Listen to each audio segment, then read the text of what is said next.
বললেন যে আমি কোনো স্বস্তি পাচ্ছি না, আমার ভিতরে কোনো আনন্দ পাচ্ছি না। বলে আপনি এত গ্রন্থ লিখছেন, অনেক গ্রন্থ লিখছেন, ঠিক আছে, কিন্তু এই গ্রন্থের উপাস্য দেবতা যিনি, সেই লীলা পুরুষোত্তম ভগবানের কথা আপনি আজও লিপিবদ্ধ করেন নাই, এই জন্য প্রশান্তিটা আসছে না। তখন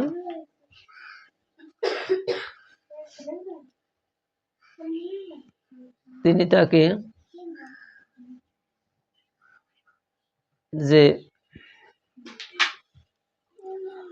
চতুর্শ্লোকী ভাগবতটা দান করলেন, যেটা স্বয়ং ব্রহ্মার কাছ থেকে পেয়েছিলেন।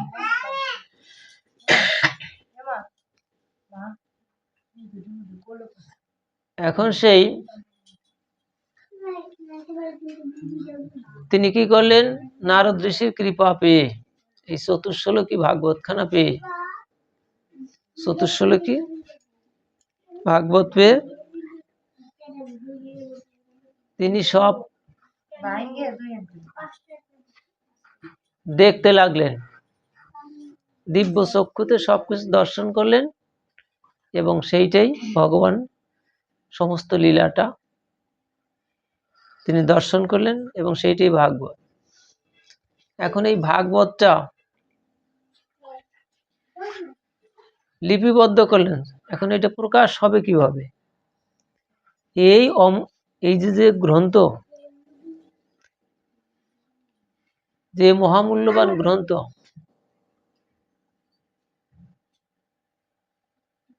এই ভক্তি শাস্ত্রটা জগতে প্রকাশ করবেন কিভাবে? তাই তিনি আনলেন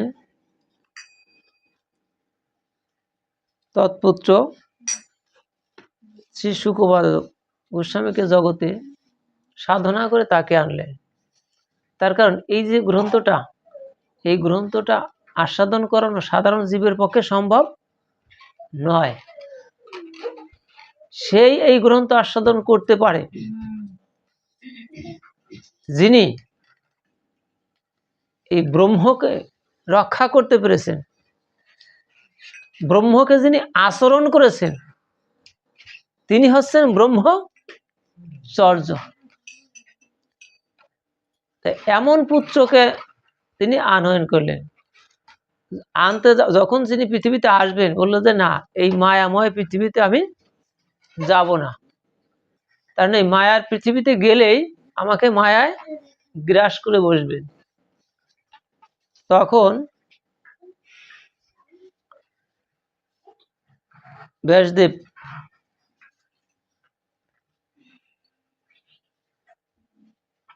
তিনি চিন্তা করলেন, এই মায়ার তো সরাতে হবে, মায়া যতক্ষণ না সরানো হবে ততক্ষণ পর্যন্ত। তখন এই মানে যোগমায়াকে বললেন যে এই কিছুক্ষণের জন্য এই জগৎখানাকে মায়া মুক্ত করতে হবে। তত কতটুকু সময় পেলেন? একটা গো শৃঙ্গের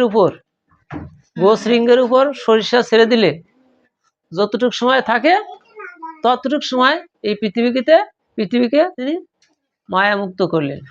ওই মুহূর্তে সুখদেব, শ্রী শুকবাদ গোস্বামী আগমন করলেন পৃথিবীতে। এখন আগমন করে তিনি কি করলেন? এই মায়াময় সংসারে থাকবেন না, উনি বনে গমন করলেন সাধনার জন্য। পশ্চাতে ব্যাসদেব তাকে হা পুত্র বলে ডাকলেন, কিন্তু আসলে ফিরলেন না তিনি। এখন পিতা এক বনে সাধনা করে, পুত্র অন্য বনে বসে সাধনা করে।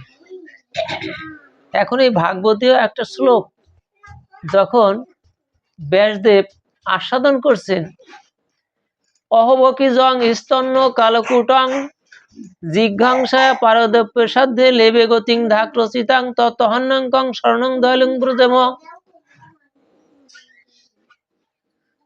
বলল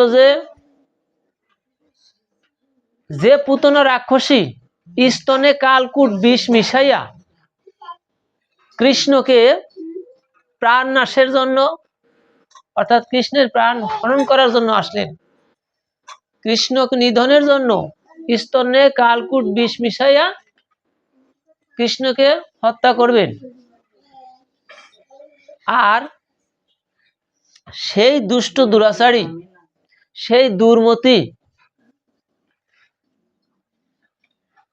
দুর্মতি পুতনাকে কৃষ্ণ ভগবান বৈকুণ্ঠে ধাত্রীগতি প্রদান করলেন।